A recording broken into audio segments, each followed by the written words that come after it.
Elijah, how you doing today? Doing pretty well. How are you? Oh, great. As is customary for our DConf Online speakers, I will need you to introduce yourself and your talk. So my name is Elijah Stone. My talk is about text rendering on the GPU. So a lot of math, not very much deep. Try to keep it approachable, see how it goes. I didn't see any Greek symbols in this talk. That was refreshing. Why this talk? Probably about a year or two ago, I started writing this widget kind of GUI library thing, which not really interesting, just like widget tree responsive layout. But I was doing that completely CPU rendered and like the dumb way where like every frame you start and redraw everything. And that worked fine pretty much when you just had single 640 by 480 window with like 10 widgets on it or whatever. But it was clear that this wasn't like a sustainable strategy for rendering whatever. So I figured there are kind of two places you can go from there. One is to try to not redraw everything from scratch every frame. And the other one is to do hardware acceleration, where you can redraw everything every frame, but it's fast.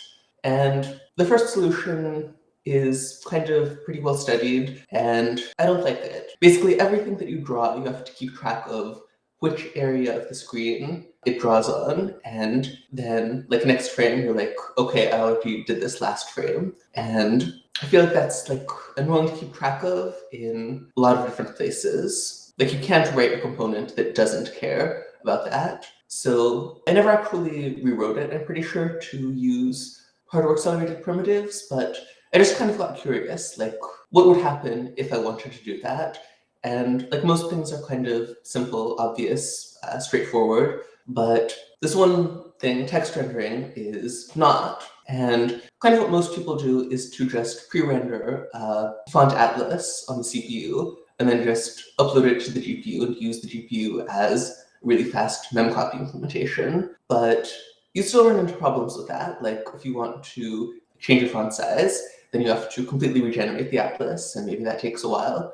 Or maybe you cache it. Or if you render like a bunch of weird glyphs and you don't want to put them all in your atlas, like CJK glyphs or something, because it would take up a ton of space. Or what if you're doing like VR or a video game where you're looking at things from different angles, and so if you use the atlas, it looks bad. So the alternative to that is you actually render from scratch on the GPU. And I was just curious, like, how do you do that? How does that look? Is this a long-term thing for you, a hobby, graphics programming, or did you study it? Was there any work involved in the past? No, I don't actually know what I'm talking about at all. I just thought it, I mean, yeah, it's the truth, but I just thought it was something that could be interesting to learn more about. And I found this paper. But I mean, is this a theme for you, graphics programming, or do you just move from interesting topic to interesting topic? What's... Yeah, pretty much. I mean, in the past, I've been interested in like compilers and operating systems and other kinds of things. This was just like, at some point, I wanted to make video games, so I kind of got exposure to like the way the APIs worked. And then at some other point, I was exposed to APL, which is kind of a parallel programming language, like kind of a natural fit for the GPU programming model. But yeah, I don't think this is just one thing I happen to kind of get interested in. Yeah. I don't meet many people who jump from problem to problem in different domains. I mean, most people I know that I talk to, they're focused on, one domain for a hobby. Walter's whole life has been compilers, not just a hobby, it's been his job, and I've always was interested in game programming as my hobby. That's all I've been. And I meet a lot of people like that. You meet people interested in, focused on OSs, but it's pretty interesting to see somebody jump around from topic to topic. I wish I had the capacity for that. Well, to be honest, sometimes I feel the opposite. Like, if I could focus, I would probably get a lot more work done and like make more impressive, like big things, This program that you're using for the presentation, did you write that for this talk, or is it something you'd already written? Yeah, that was all for this. It was actually not very big, like 2,000 lines of code in total. And written in D. Yeah. And GLSL, but mostly D. And that's doing bitmap font rendering. Yeah, bitmaps, and then also I actually implemented the vector technique. The Bézier. Yeah, Bézier section was really, really interesting to me because, I mean, I've seen these things pop up now and again in my graphics books, and I've seen, functions to render them in libraries, but I've never implemented a Bézier function. Did you learn that just for the fonts, or had you studied that before? Yeah, pretty much just learned it for this. I was vaguely aware that Bézier curves were a thing and that they were used in SVG, I think, but yeah, I didn't actually know anything about them beyond that before I started implementing this. You have a day job programming? Yeah, I do. I work for Symmetry on a couple of things. Couple things? They secret, or can you talk about them? I guess I can talk a little bit about it. It's nothing like this, but work on a sensitive data management system. And I guess one component of that is GraphQL, which I think the next talk is going to be about. What was the hardest part of this for you to learn? The biggest challenge that you hit when you were studying them? Or was it all easy for you? Well, in the beginning, there was this formula, and it's this is the formula of a Bézier curve. And I kind of skipped over that when I was presenting, but I had to understand where that came from. And I was just looking on Wikipedia in this paper. They're just here's this formula. And they never actually explained where it came from. And I feel like it took me way too long to actually figure out, oh, that's because of this. And then when you actually expand those functions, that's what you get. I also had, on the implementation side, way too many times when I was in the wrong coordinate space and I didn't realize that, and bugs ensued, and really frustrating to debug. Doing this kind of thing, reading these kinds of papers, I mean, I have a long list of links that you gave me that I put in the description, and every one of them just about is a paper. And to grok the kinds of things. Read all of those papers. I skimmed the beginning of some of them, but I'm probably going to actually fully read more of them. But the only one that I actually read fully was the first one. Okay, I see. Yeah, because I mean, you're telling me that this, graphics programming has not been a big hobby for you, but to grok a graphics paper, you got to have the background for it usually. So I thought that was pretty interesting that you had all these links.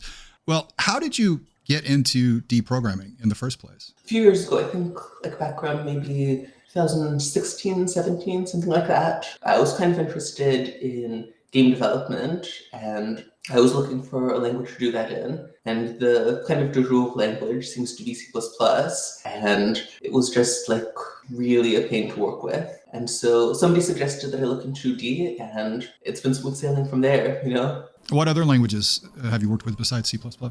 I haven't actually done a ton with C++. At this point, I probably, when somebody talks about C++, I know what they're talking about because I know D, and there's enough overlap. I've also a lot of C. I worked a little bit with Python and Common Lisp. I use some TypeScript for work. I'm trying to think if there's more. Yeah, I think those are the big ones. And what about the shaders for this? It's GLSL? You were using OpenGL for this? Yeah. Had you done anything with directly with OpenGL before? Yes, I made kind of a toy game engine. I had some ideas. Turned out not to be very original, not surprisingly, but it is. But yeah, I had done that before, so you already know how much of a pain it is to work with. And it never seems to get less of a pain, does it? When you were into the game programming, you have people who get into game programming just to make games, and you have other people who get into game programming and they're more interested in the low-level stuff, the rendering, the systems. Where did your interest lie? Was it in the game code itself, or was it in the low-level stuff? It was actually originally just I wanted to make games, and then I kind of was not so interested in that, but I had this kind of idea for, I guess, a novel, maybe not novel, but a way of organizing the game code in a way that I thought would allow, number one, for modularity, and number two, for transparent parallelism, on multiple cores. So I guess my focus kind of shifted, but yeah. But you were more interested in architecture. Yeah. Basically, yeah, I see. And this technique that you're using here, do you know where it's being used in the wild? I guess the original technique that was widely used for rendering text on the GPU came out back around 2005, 2006, signed distance fields, and that basically trades off fidelity for space. And that I know sees a lot of use. The specific technique that I talked about that doesn't trade off, but which is slower at runtime, is mainly, I think it's patented. There's a commercial library that implements it. And I think that it's used by a couple of like big commercial game companies. There was one point in here where you talked about something that you implemented is not completely correct, but it works. Oh yeah, that's like mapping of the coordinate space. So like the glyph is being rendered in screen space, and then you have to map it to the coordinate space of the glyph before you actually do your intersection tests. And the way that I was doing that is incomplete. Like it doesn't handle arbitrary transforms, just like moves and scales. So if you couldn't render text at an angle. So how much time did you spend on this overall? I don't know. I mean, again, like I said, initially there were a few things that like it took me way too long to grok. Once I grokked them, the implementation went, I think, fairly quickly, but there was also like some degree of experimentation, also figuring out the best way to organize the presentation aspects of the program. There were also some, once I actually started getting down to write the renderer itself, that was like, I think, a week or two before I had to actually like finish the talk. And there were a couple of things that like I realized I didn't fully understand that caused me some delays, but yeah, overall, I think not too bad. You talked about things you had difficulty grokking. Walter mentioned this earlier. The way he programs is jogging. When he has a problem to solve, he goes jogging and he works it out. How do you work through things like that? I don't know, it depends. I definitely have epiphanies while not so much jogging. Like I feel like you can't think while you're running, but you can think while you're walking. I don't know. But I frequently have epiphanies while walking, or sometimes in the shower. Sometimes I just like get paper and try to like work something out. I feel like I can think a lot better that way. I can like write things down or draw diagrams. Though in this case, I think like the main thing was I just like read a bunch of different people's explanations until I found one that hit the wall and it stuck. So what was that agreement there, Razvan? You solve problems by walking? Yeah, and also I do jog, but I cannot think about complicated problems when I jog because I'm just so focused on telling myself, keep moving. But walking, I think it's a great way of thinking about complicated stuff, or at least it works for me. Whenever I get stuck, if I stay at the computer and I cannot find any new ideas, but if I just go outside and walk for maybe half an hour or something, I get fresh ideas. That works for me too. Usually this is walking. I do a lot of hiking and I do a lot of walking between classes and stuff. When I always try to leave early so I can get off the subway or the bus somewhere where I can walk for 30 minutes or an hour to get to my destination. So many times I've solved a problem, not necessarily a programming problem, a writing problem usually. Because I found that actually for me, it's not so much the thinking about it, it's waiting for the right time to think about it. So like I often have when I'm writing, I'll run into a wall. And so I'll set it aside and I won't think about it for 2 or 3 days. Then suddenly when I'm on a mountain or I'm walking between subway stations, boom, something starts to come to me and I work it through and I'm done. But I don't think I could do the jogging thing either. I'd be like you, too focused on keep going. Have you ever used DirectX, Elijah? I have not. Actually, no. I think that at some point I tried to add DirectX 11 support to my game engine, which previously only could deal with OpenGL. And I think that I got it to the point of drawing a triangle and then I dropped it, but I haven't actually used it in any serious capacity. Do you plan to do anything more with this? Is this just a one-off project for you? Or are you going to do something else with it going forward? I thought about it. Like, I feel like it would be cool if there were an open source library to do this, because currently there isn't really one. Especially one in D.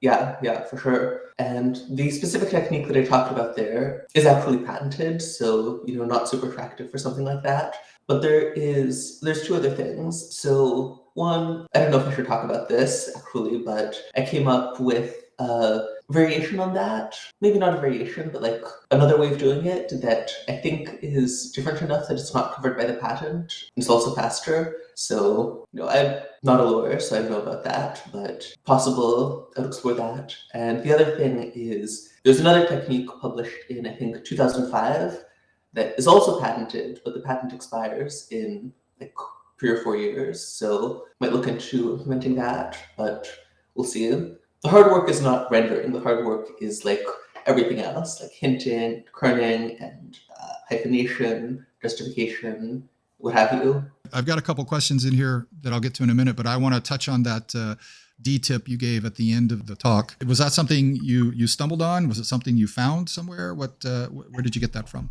So in the presentation part, there's kind of have like elements that you combine with each other. Just like you draw the title and then you draw some text and then you add some more text and then get rid of the text and you show like a diagram of something.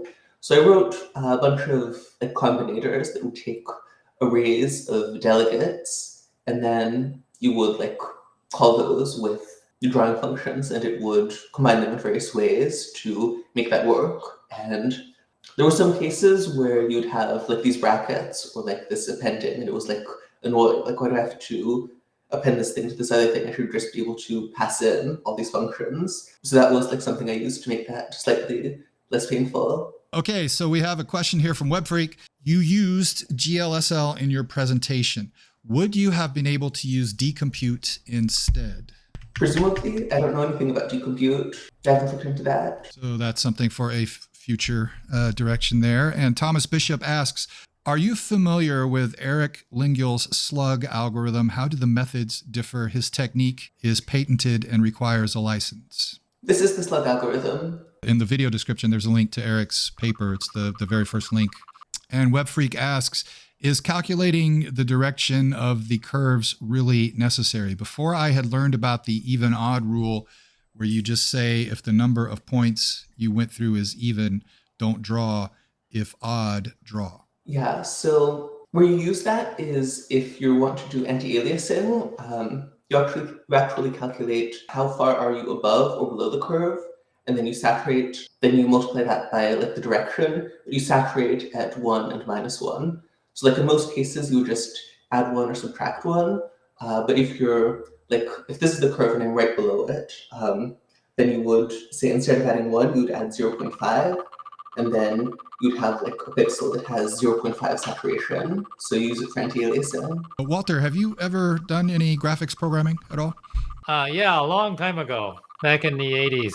Bitmap graphics. Oh, right. Bitmap graphics. Yeah. Okay. No acceleration, no library, no nothing. Just, turn that bit on there and that bit on there. Yeah. Old school graphics programming. Oh, yeah. So. Before that, I worked on the Mattel and Television video game, which is on my walterbright.com. You can see some pictures from that. Basically a roulette game, very, very primitive graphics. Are there any other similar algorithms that aren't patented that you've seen?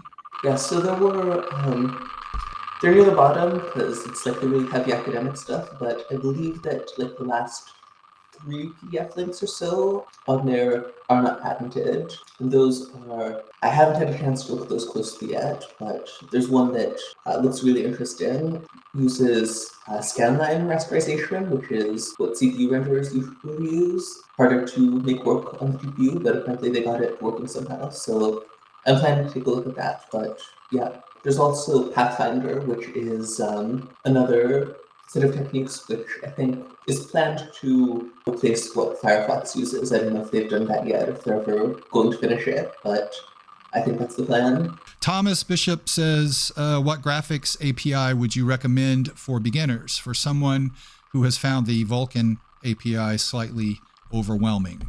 That's an understatement. Yeah, Vulkan is like really a pain. I would go with OpenGL. There's this really great website, learnopengl.com, I think, something like that. That's the That's one. what I would go with. OpenGL has its idiosyncrasies, but it's less of a pain than Vulkan. And it's more flexible than it used to be with the fixed function pipeline. That's for sure. Have you tried to use Vulkan? You seem to know something about it. Vulkan was another thing that I tried to add to my game engine, and then there's still some files in there, like partial support for it, but I never finished because there's like 1,000 lines of initialization. This is from Steve. When you say you can use the entire canvas for calculation, do you truly mean the whole canvas, or do you at least limit to some min-max value for where the character should be rendered? I usually render just a quad around like the bounding box of the character. You can also, if you're drawing at like a very large size, something you can do is to like kind of like triangulate and draw something like approximating the outline of the character, and then just fill white or black within spaces that you know are inside or outside of the character. But that's kind of something you have to trade off because at small sizes, that's not worth it. Ali asks, why did you pick and stay with D? Because it's really flexible and really powerful. I think like originally I turned to D from C++ because it was just more convenient, like the defaults were better. But like over time, I kind of see this ideological difference where D doesn't limit your expressiveness in ways that maybe other languages would. Like there was kind of this notable distinction between like the D static if and the C++ context for if, where in D, static if doesn't make a scope, and in C++ context for if does. So like you can declare variables in static if, and just things like that. Like it gives you so much to work with. Ali has a follow-on question from that. And what other languages were considered for this project? But this project was just for the talk, right? Yeah, I was only going to use D for this project because, I mean, for DConf, but I think like for a library, something like that, I probably wouldn't use something other than D. You would have used something other than D? No, I wouldn't have used something Oh, other I'm than sorry. D. Oh, blow my mind. Right.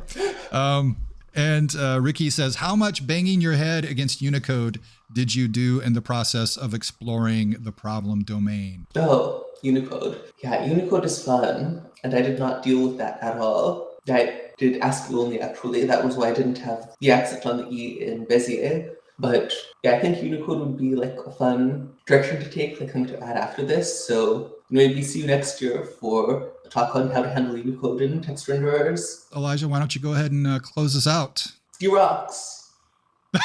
I know people say that. That's it. All right. Yeah. And if there's no more questions, all right, we'll go ahead and get to the break.